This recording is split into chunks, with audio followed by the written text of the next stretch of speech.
Hey, thanks for coming. Welcome to the Love Shack.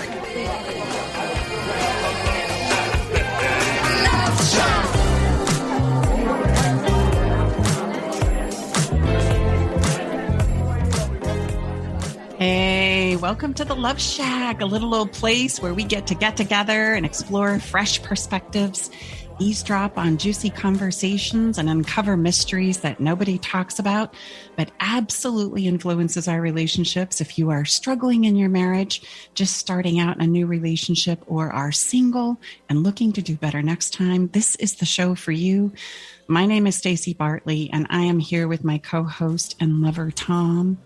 Together for the past decade, we've been teaching and loving on people from around the world with the sole purpose of helping singles and couples to love more and fear less in their relationships, both with themselves and others. And a shout out to our podcast listeners. Wherever you're catching this, if you're catching our podcast, that means you are listening to it whenever it works for you. But we are also live every Thursday at KKNW up in Seattle. Our awesome partner station. I share that with you if you ever like to catch us live, ask us a question live. We'd love to have you. Bottom line is wherever you are today or tonight or wherever, and taking time out of your day, evening to listen to us, we sure appreciate you. Yeah, absolutely. We appreciate you being here with us. Today, we're going to dive into a really juicy topic. It's probably going to make your face flush for a minute and your armpits sweaty, but I'm going to encourage you to hang with us because it's one of the most important conversations we can have around our relationships. It sounds serious. I know, but it's really not. In fact, it works better if you just kind of take the pressure off, but we'll get into that. We're going to talk about how to talk about sex and our sex lives and how it is that we can feel the spark and re-engage in this conversation, even if it's been a while. The reality is more than 80% of men and women report a lack of satisfaction in their sex lives at some point in their relationships. And for many, it can be an absolutely devastating experience. Some may find that masturbation, pornography, or affairs can fill the void in their sexual needs, or they may shut down and become completely non-sexual. And although these may be workable solutions for some people, for many, this is a terribly painful and lonely situation. And this unbalance in our sex lives can lead to divorce, infidelity, and even tragically suicide in our lives. So it's time for us to take the elephant in the room and point to it and talk about our relationships through the lens of our sex lives, because sex and intimacy are an essential part of our lives, whether it's the part you're attempting to currently ignore and push away, or it's all you can think about in this moment. Now, look, I know we often feel like this type of conversation is not allowed. However, it's kind of funny because when we think about it, it's where we all come from. This is what gave us all life. So right here today in the Love Shack, Tom and I are going to be here to help you kick the door open on this conversation, first with yourself, and hopefully we'll be able to support you in opening that door with your lover or partner too, because this is where all great relationships begin. Stay with us, even if you're noticing that your armpits are getting really, really sweaty and you're becoming uncomfortable. We'll be right back.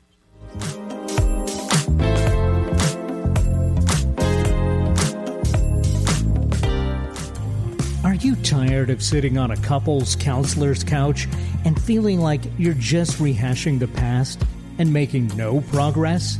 Do you feel like you're holding on to your relationship but panicked you're losing your partner? It's time to learn how to deepen your connection, finally resolve the arguments that keep coming up, understand yourself and your partner, and create the level of intimacy you've been dreaming of. It's time for love to tingle your toes again. Schedule your private session with relationship expert Stacey Bartley at staceybartley.com/checkup.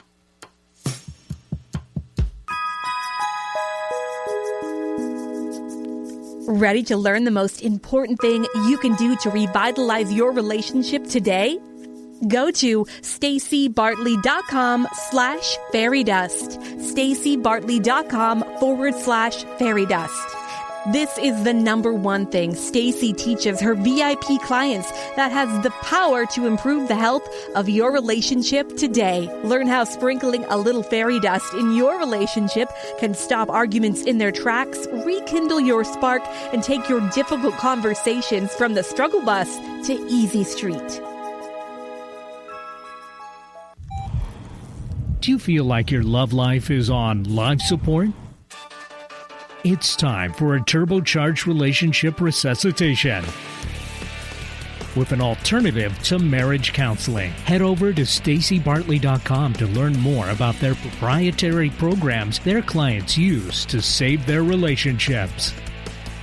stacybartley.com. Visit stacybartley.com today. An alternative to everything else on your radio dial. Alternative Talk 1150.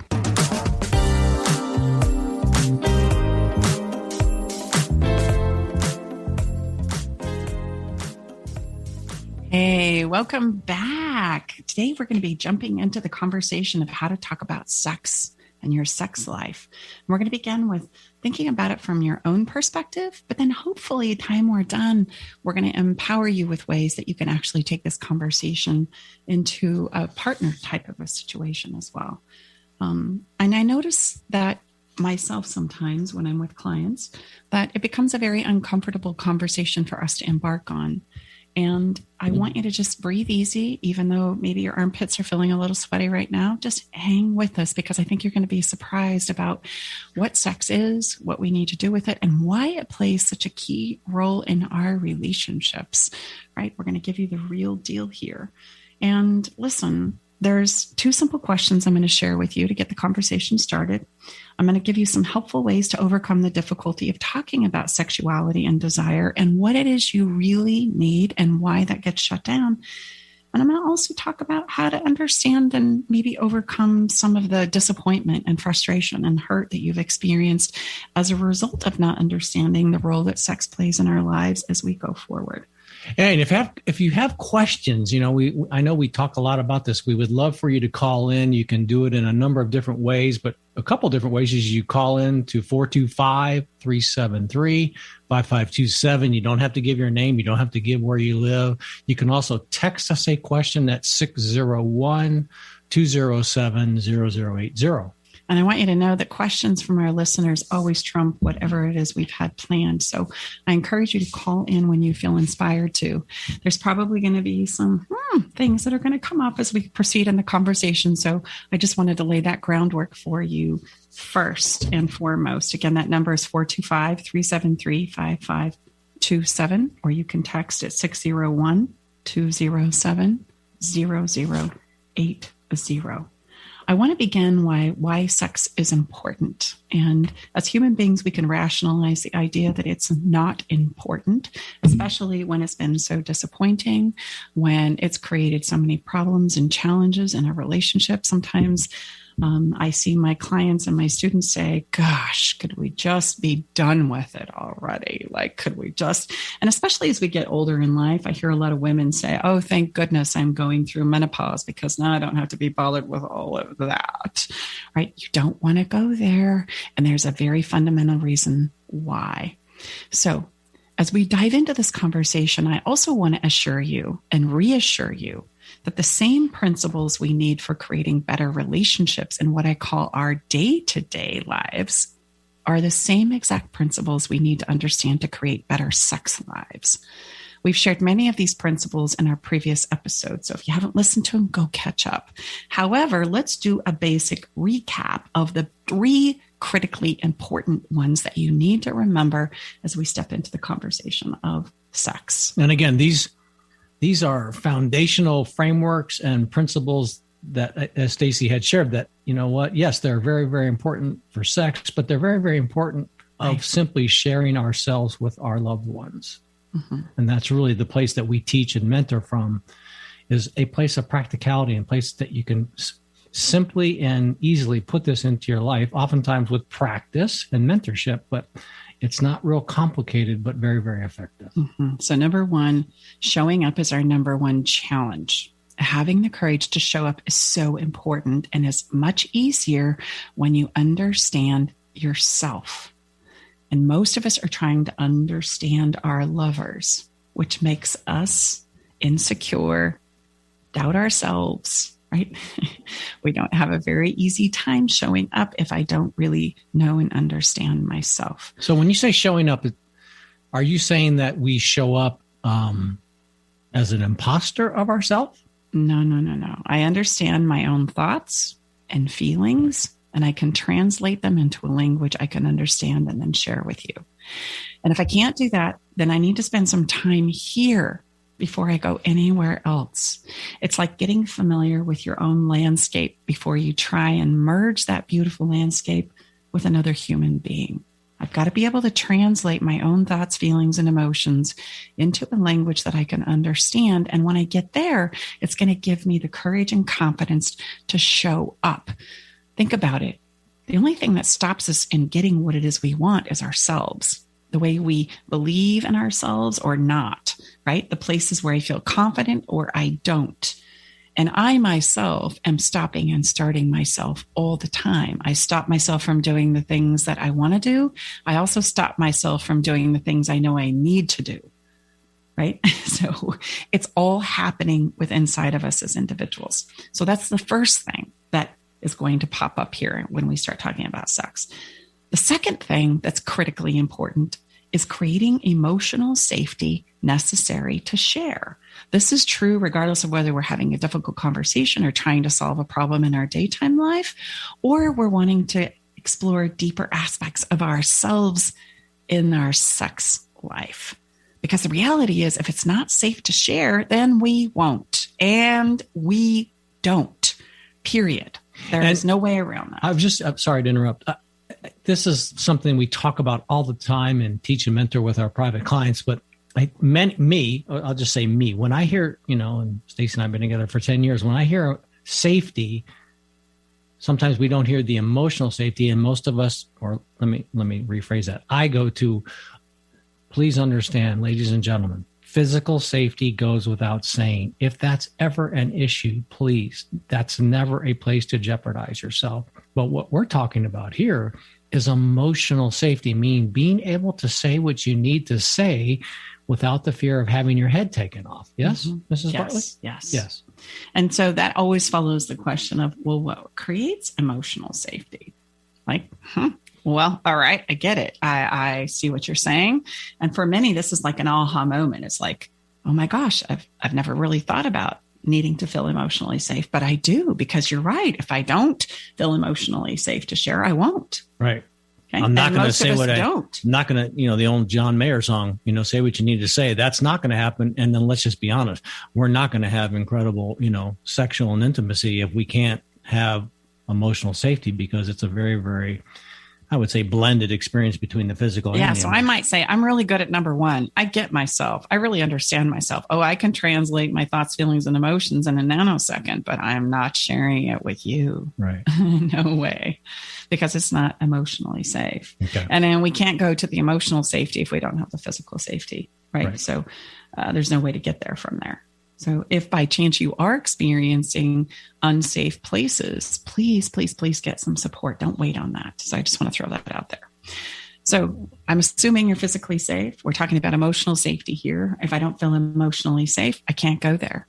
And you're going to see where this starts to play out in our sex lives as well. Maybe you already are like ahead of me. But number 3 is I want to remind you of fairy dust, because fairy dust plays an absolute role in our sex lives, believe it or not. And I want to remind our listeners, if you're just joining us, especially, what fairy dust is. At the end of the day, it's what we all are fighting for. It's what we all need and thrive for. It's the desire that we all have to feel heard. Even if you don't agree with me, I want to know that you get me. Even if, you don't agree with me, I feel heard. I also want to feel appreciated and acknowledged. Like, I want to know that all the work, effort, time, investment, et cetera, I'm putting into this relationship and our love life is appreciated and it's acknowledged. And it doesn't matter if you're on the side of earning the money or you're on the side of taking care of the home and the kids or a combination of both. We all want to feel appreciated and acknowledged for what it is we're putting in. Because, the reality is relationships with other people when we're co-creating, it takes a lot of energy. It takes a lot of work and thought, and we want to be appreciated and acknowledged for that. And a funny thing happens, if I feel appreciated and acknowledged, I want to do more of it. If it's not appreciated and acknowledged, I don't want to do it anymore. In fact, I get angry and resentful about it. And I also want to have an experience as a human being that I matter. I don't have to matter to the world. I don't have to necessarily make a big impact on the world, but if I'm investing all this time, effort, and energy, and I want to feel heard by you, I want to matter at least to you. That's important to me, because if I don't matter to you, well, then what the heck are we doing here? So how does fairy dust relate to those three, what we find in our body of work that all of us as humans are really looking for? When you can kind of get through all the BS, that's really at the end of the day, if you can just understand and maneuver through those three components that we're all looking for and asking for, it's going to be a pretty, I would say, a less bumpy ride. Oh, for sure. So how do we use fairy dust with those three that, Well, we're going to use fairy dust any old time. It can be used any old time, but especially when I feel pressed against the wall, I feel emotionally uncomfortable and I don't know what else to do. So what would that sound like, Just especially to a conversation about sex? Oh, I guess, I'm sorry, I jumped ahead, but we're going to share that towards the end. Well, we are, but I'll give you a little precursor right now, and then we're going to talk about what the principles of sex are and what its primary purpose is. Fairy dust is anytime I say, I could be in the middle of a fight and I could go, you know what? I just want you to know I love you. I mean, I really want to hear what you have to say, but I'm having a difficult time. But I love you. You matter to me. This relationship matters to me. And you know what? That'll diffuse a fight. And I don't know, how long did it take me to say that? 5 seconds, 2 seconds, 3 seconds. I can precursor it if I'm stepping into a conversation. I can set the groundwork with fairy dust. And I also want to remember that anytime, even after lovemaking, I want to say, you know what? That really sucked. But you know what? Let's come back and try again, because I really love you and we're going to get good at this, right? It's that. It's like coming back and you're setting the foundation and the groundwork to create that safety. There's nothing better to create safety than permission and fairy dust. And at the end of the day, that's really where we want to hone in. Because I know if I have safety, we can explore lots of places within inside of myself and within inside of each other. But if there is no safety, the whole thing goes to heck in a handbasket. Okay? So what is the primary purpose of sex? Like, ready for it? Drum roll, please. It's to explore and share deeper aspects of ourselves. That's usually what we get. And the reason why is we don't really think about sex in these terms. Like, sex is a really great personal development tool that we miss and miss and miss again. We get to explore in the act of sex and the exploration of sex, the aspects that we don't feel safe enough to explore and share with everyone in our day-to-day life.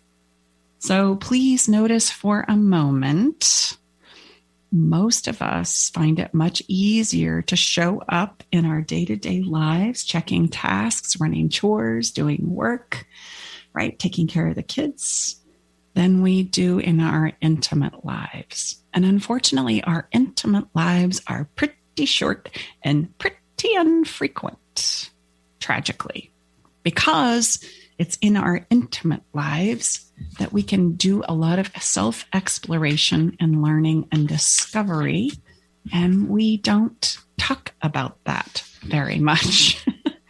So the primary reason we need sex in our lives is so that you can explore aspects of yourselves that you don't just share everywhere, right? There's a safe place with a safe person that you get to explore other aspects of yourself that you don't share anywhere else. And that becomes critically important. So I'm having just a thought that maybe others are having is, so why might it be easier for us to share that place that we don't often share, maybe with a stranger rather than someone that's supposedly supposed to be really close to us? Mm-hmm.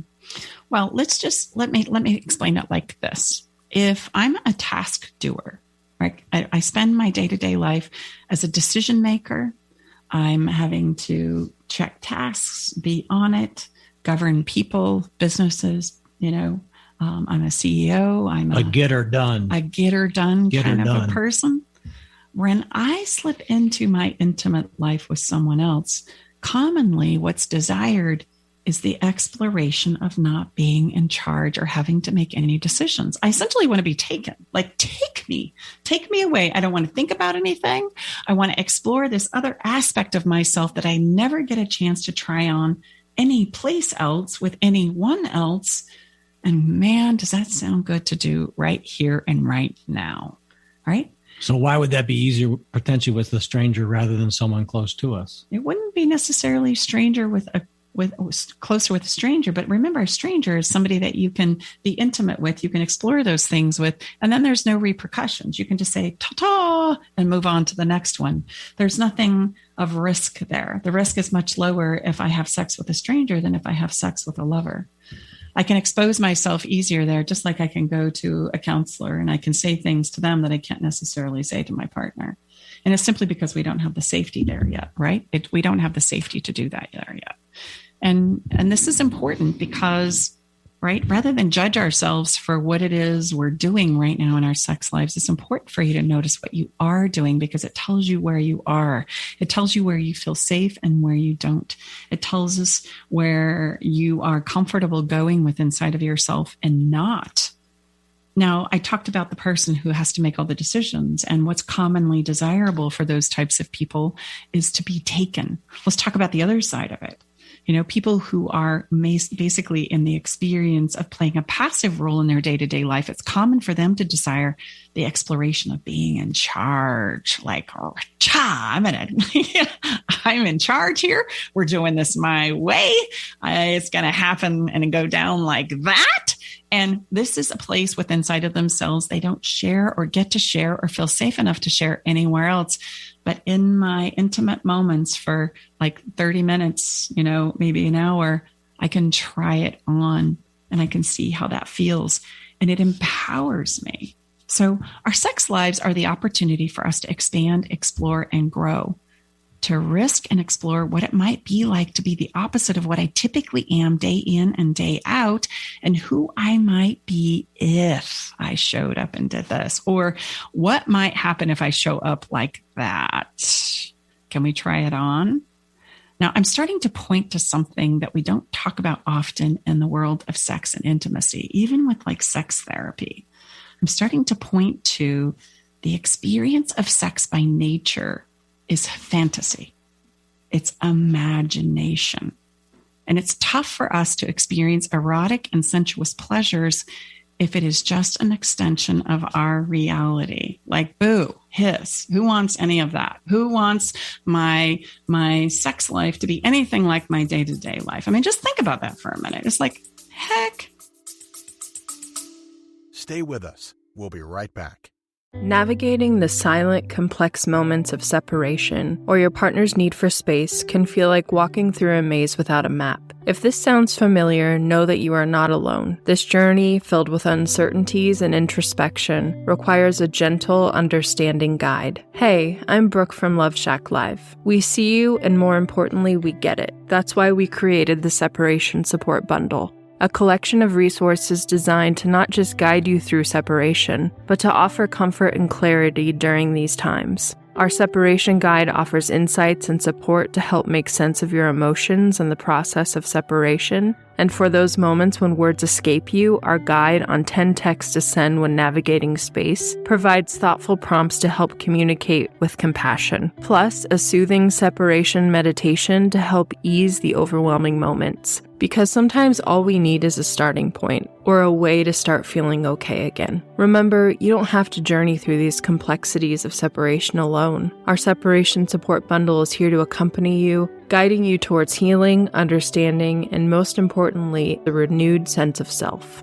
Visit stacybartley.com/bundle today to access your free separation support bundle. At Love Shack Live, we're all about exploring the real stuff that relationships bring, the good and the challenging. So let's tackle this together, because even in the hardest times, there's hope, growth, and yes, even love to be found.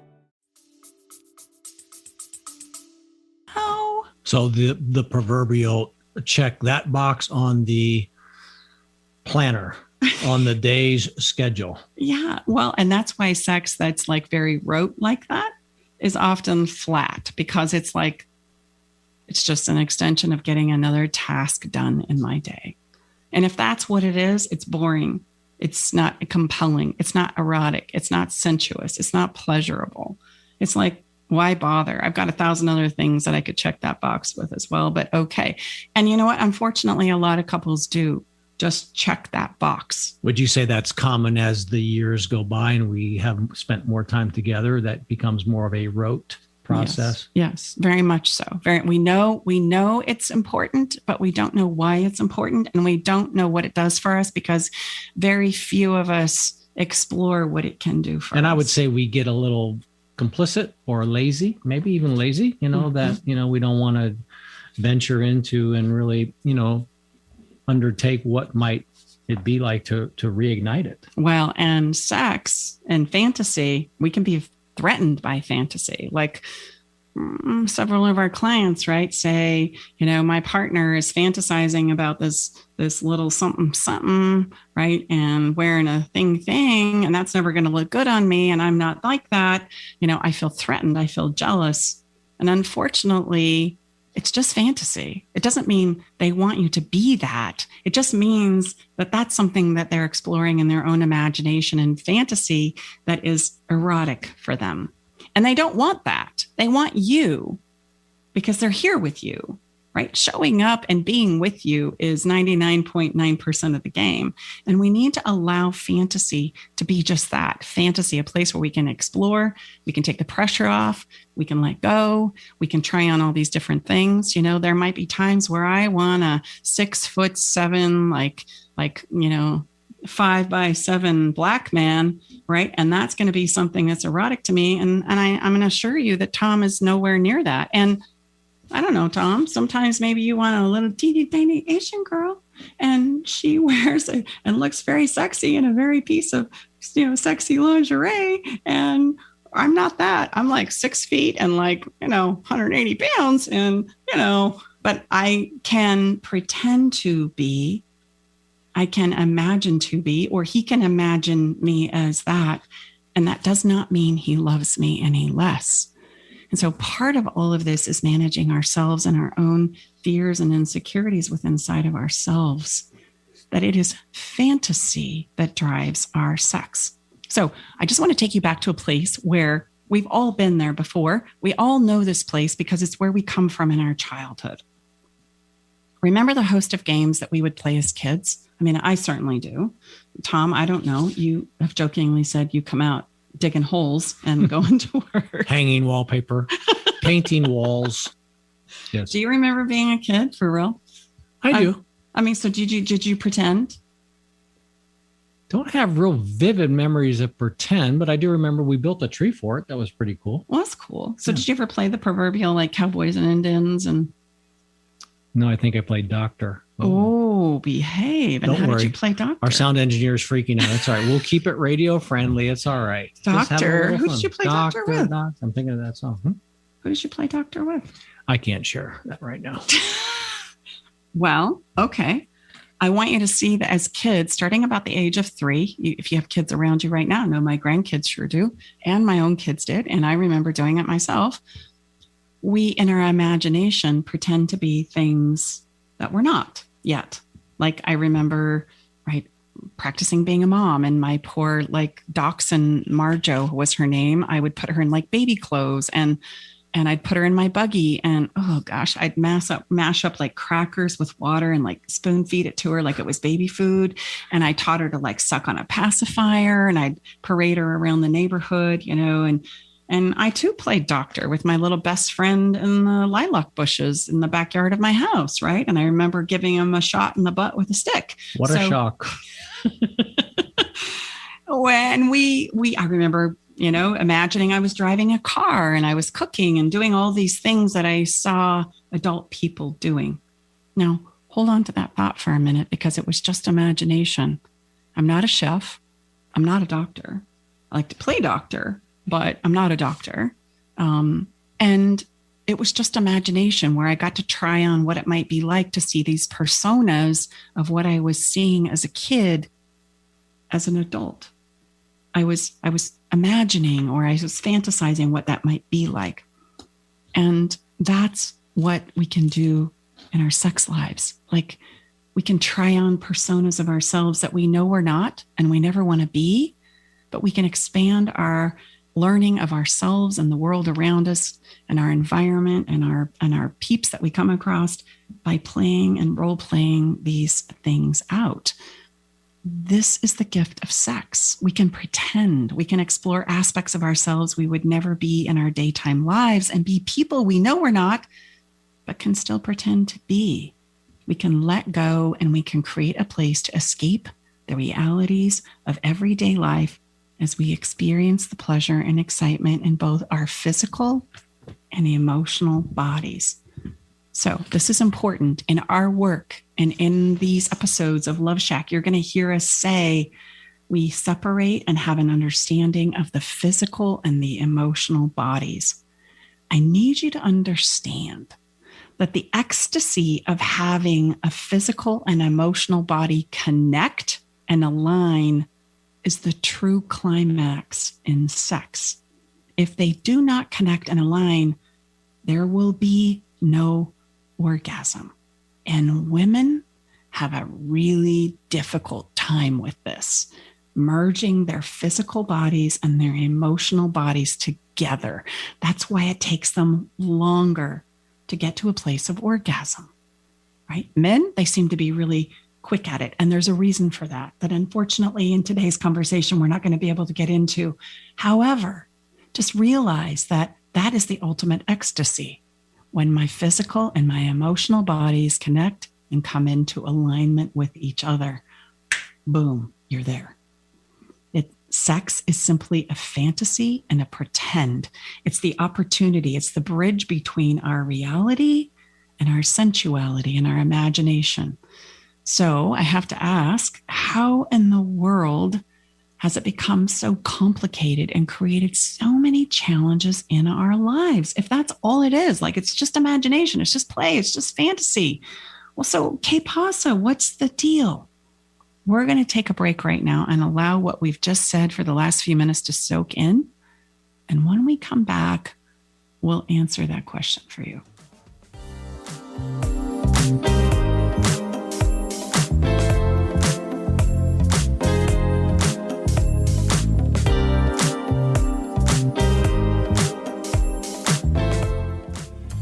Are you tired of sitting on a couples counselor's couch and feeling like you're just rehashing the past and making no progress?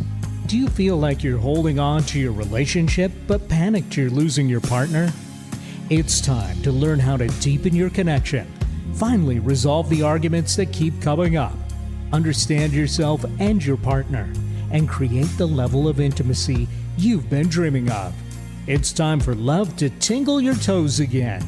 Schedule your private session with relationship expert Stacey Bartley at staceybartley.com/checkup.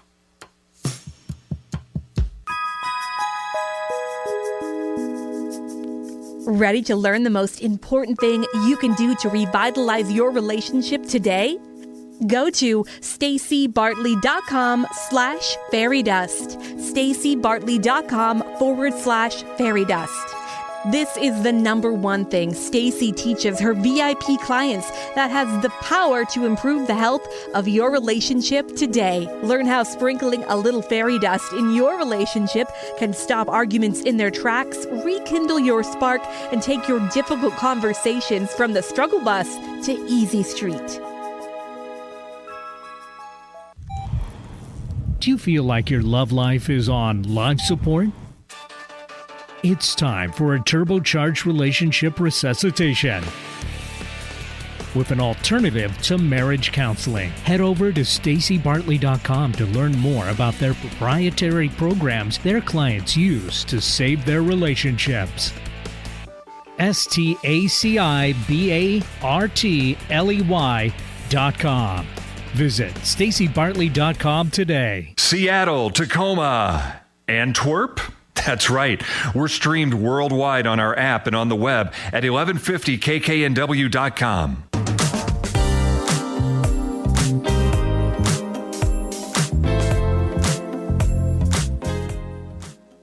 Hey, well, welcome back. If you're just joining us, let's do a bit of a recap. We're talking about how to open up the conversations in our sex lives right now. And we're also talking about what sex is and the purpose for it. And the baseline purpose of sex is an aspect of exploring deeper aspects of ourselves and our partners. I know that's kind of like, oh, right. But the reason why it's such a needed, necessary piece of our lives is it's the bridge between our real lives, our day-to-day reality lives, and the places where we can step into imagination and fantasy. And if you think about what really is sensuous and erotic to us, it's not reality. It's not the realities of my life. It's the possibilities of trying on different things that I could potentially become or explore or be. Right. And I love to use the analogy of being a child, because in some aspects inside of ourselves, we are all a child within. Yeah. And, again, where I go, yeah, that's all great. I don't have time for that. Well, I would just caution, I caution myself and caution us to, unless we take time to look at potentially revisiting these places, it's probably not going to give us the result we want. I mean, it's so easy to say, we get into that, you're not going to get there through your head. Mm-hmm. This is, I'm a pretty heady person. So I'm sharing this to remind myself, and fantasy and imagination are huge components. Think of how easily we did that when we were little, but it pretty much gets taught out of us. Yeah, pretended to be all kinds of things that we weren't, right? And it was so fun. Oh. Hey, let's you and me pretend to be like. And if you're around any, younger people now, which Stacy and I are all the time, I mean, it's fascinating to me, and I marvel at how quickly our grandchildren can go into imagination. I mean, it's not even a big deal. Mm-hmm. So, yeah. So if sex is simply fantasy and pretend, then how in the world has it become so complicated and create so many challenges in our lives? And we want to answer that question today in 3 steps. The first one is we got to begin by de-stressing. I need you to understand that stress is the number one killer of great sex, as well as it is responsible for a whole host of physical dysfunctions with our bodies when it comes to the act of sex. We make up all kinds of horrible, horrific things about ourselves when it comes to our relationships and sex, most of which are not true because we don't understand how relationships work or the purpose and how to navigate sex and what it's for. For many of us, the act itself has become stressful. Something that we should be using strictly for play and pretend has turned into performance anxiety, which unfortunately men in our culture are burdened with much of the time. I mean, no wonder the blue pill is necessary. The stress is killing their erections. And for women, if we don't overcome the stress of life and teach our lovers what we desire and what turns our bodies on, if we refuse to share this information with our lovers, we will continue to be frustrated and disappointed with sex. I don't care how much a man brags about being a Don Juan. The reality is a Don Juan is a good student, but they can't be a good student if they don't have a good teacher. A man may worry to himself, am I going to be able to keep up an erection? Can I bring her to orgasm? How much time is this going to take? Like, come on, man. And a woman might worry, am I going to be able to please him or ask for what I really want him to do without hurting his feelings? These sexual anxieties shut down the plain imagination and the experience altogether. It's really important for us to develop the skills to create the conditions and environment, both with inside of ourselves, which is where it all begins, and our surroundings that are needed to help us pave the way to fulfilling sex. And it begins with the practice of de-stressing. By the way, what I mean, the old adage, why is vacation sex the best? Well, take a big guess. Think about it. Because you're not around the same triggers and frustrations and realities. Most of us, when you go on certainly a vacation, that's, more typical than maybe what really all of us have been able to do in the last year. But really think about I'd love to see how many pregnancies are created on vacation. No, right, seriously. I bet. Well, I don't know. I've never done that research. We'll get back to you on that one. But you know what? I can tell you that we get to let go. Yes. We're stepping off of work. We're letting go in so many ways. We've farmed out the kids or the pets or the dogs or, all of the tasks of reality. And we get to step into a more relaxed, de-stressing environment. And you know what? Most of us forget, it seems, that good old-fashioned romance is one of the oldest means of reducing stress related to a sexual encounter. It's all about creating the conditions and environment for relaxation to happen so that we can slip into this realm of relaxation, imagination, pretend, and fantasy. It's an exhale from day-to-day life. So think about it. What's romantic? Like bubble baths, bathing each other, rubbing each other's backs, sipping wine, reading romantic poetry. Yeah, I've done that for a while. Chocolate, beautiful food, lingerie, candles, soft music, letting go, closing your eyes, and taking it all in. That's romance. So when we say to our partners, I want you to be more romantic, what you're really saying is we need to slow down and de-stress, right? We need to set the conditions for me to slip into a slower pace with myself, my emotional self, my letting go self. And, I'm thinking of a wonderful quote I remember hearing long ago, and it can apply really to anything, but create the conditions that make the result inevitable. Mm-hmm. And this includes thinking about all the positive attributes of your lover, then all of the negative things that are your nemesis right now, right? Romance happens when I'm thinking and anticipating about all the wonderful things I love about you and I appreciate about you and all the ways that you matter to me. So we're back to fairy dust there. And if I immerse myself in those prior to lovemaking, well, then suffice it to say, the sex is going to go a lot better. And this can be created anytime with some intention and some thought. So sex is such an important part of connecting with ourselves and our lovers that we absolutely must make time for it. So let me ask you, after all, what's more important? Sex or chores, honey? We could ask Eric to have another drum roll on that one. Oh, sex or chores, baby. Pick one, Of course. Well, of course, because we're here talking about this. But many of us, unfortunately, would say chores. We need to turn this around. Think about it. We would rather do chores than have sex? Okay. That means we're stressed out. That's what that means. We need to luxuriate more in the sensuous pleasures of our own bodies, even when we're alone. So I'm going to give you a tip here to de-stress and make you more prone to stepping into romantic places with inside of yourself and your lover. Take a bath.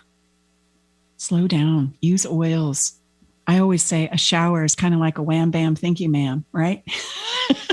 It's get in, get it done, and get out. A bath? Oh, very different.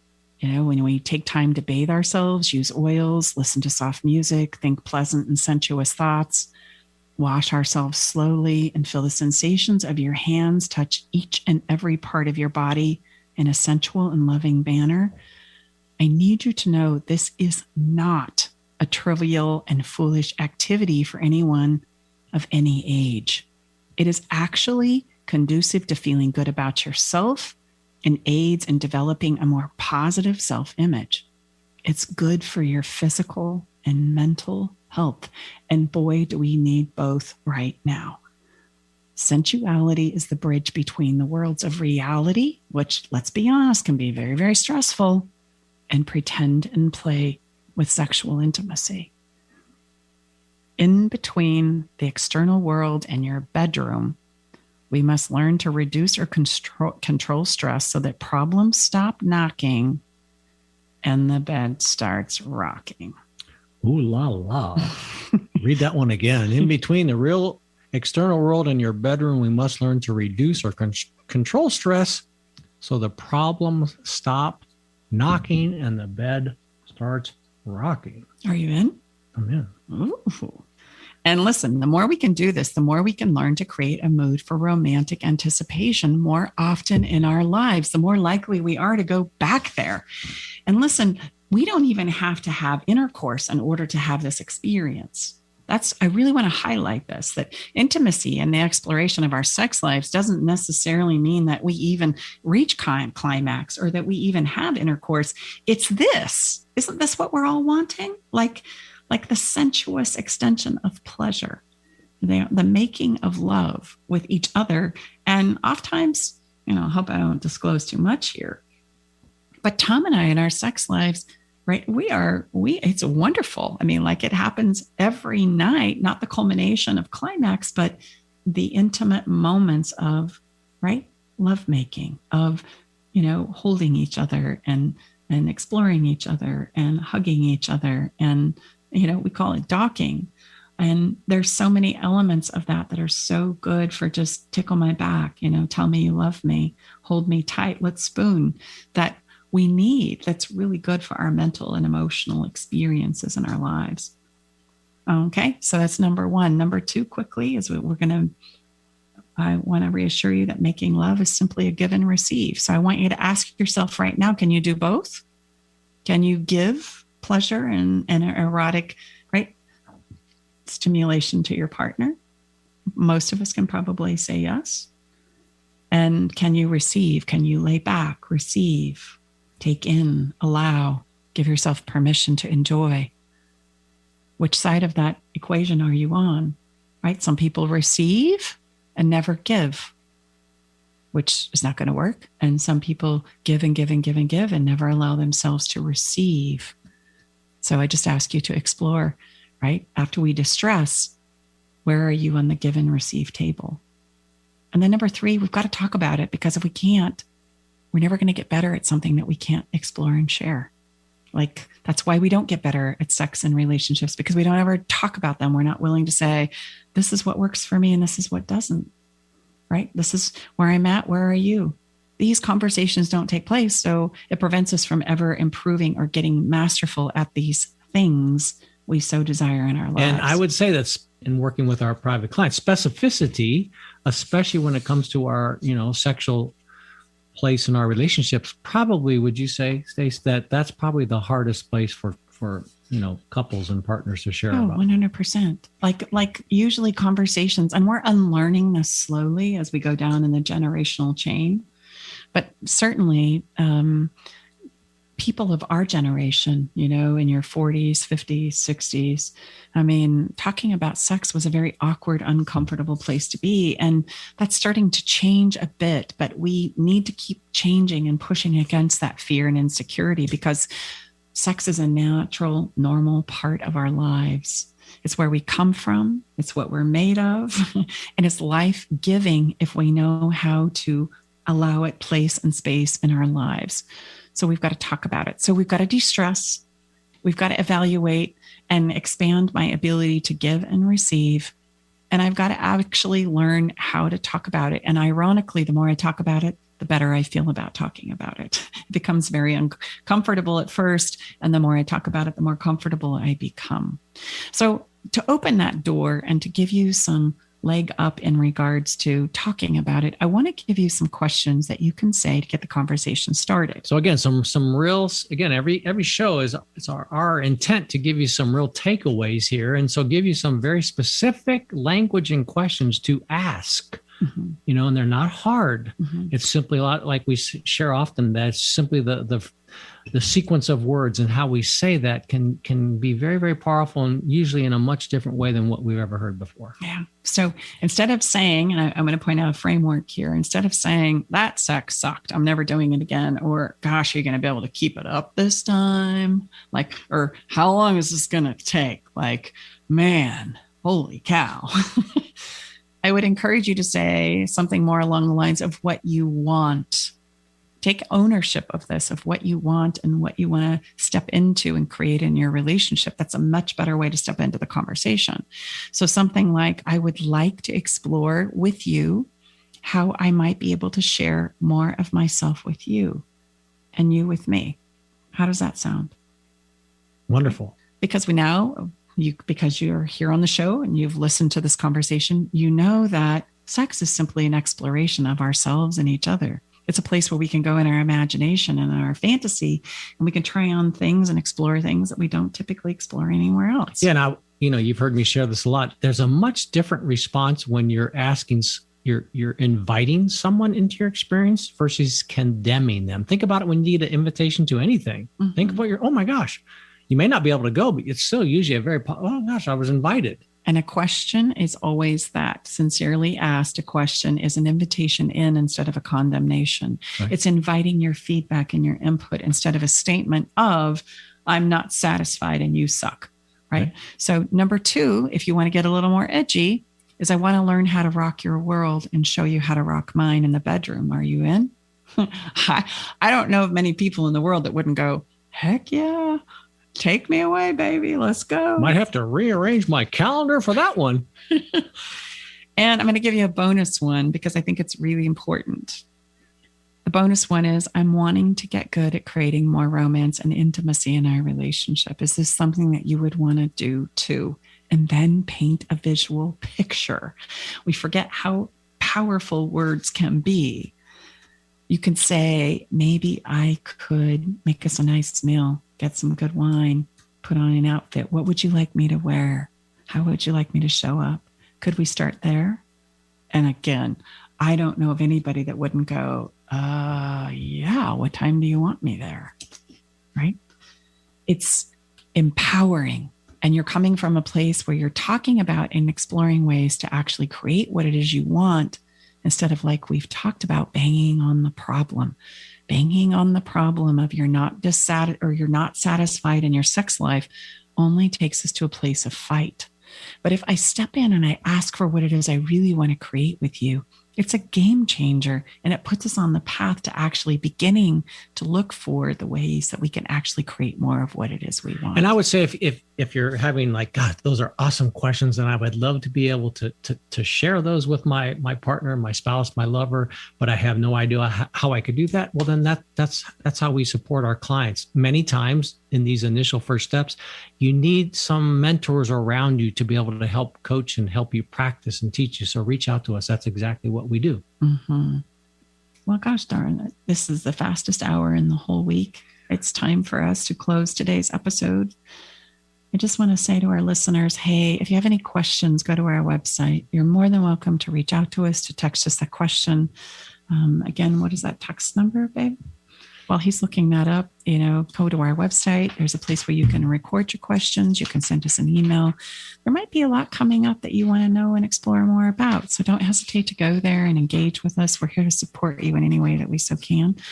You can text us a question even long after we're live at 601-207-0080, and we'll do our best to answer it on the next episode. So thank you so much for listening in today. We so value and appreciate our listeners. And for those of you who are telling people about our show, thank you so much for helping us spread the word, as together we can actually support humans in creating more love and less fear in their lives.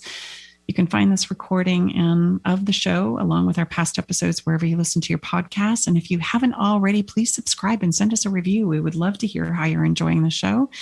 You can find us on all of our social media outlets as well, even in a private Facebook group with a growing community as well. So if you're wanting more of this, we invite you to go there. Come on back next week as we continue the conversation on how to create more love and less fear in our relationships. And now for the song of the day. I create a song. Tom and I choose a song for each and every episode so that you can experience emotionally the essence of the show that we're trying to impart to you. Today's song is, of course, what Marvin other song Gaye. could be chosen but for this episode? Let's get it on. Been a pleasure to be here with you. We'll see you next week, everybody. Being back here next week. Bye-bye.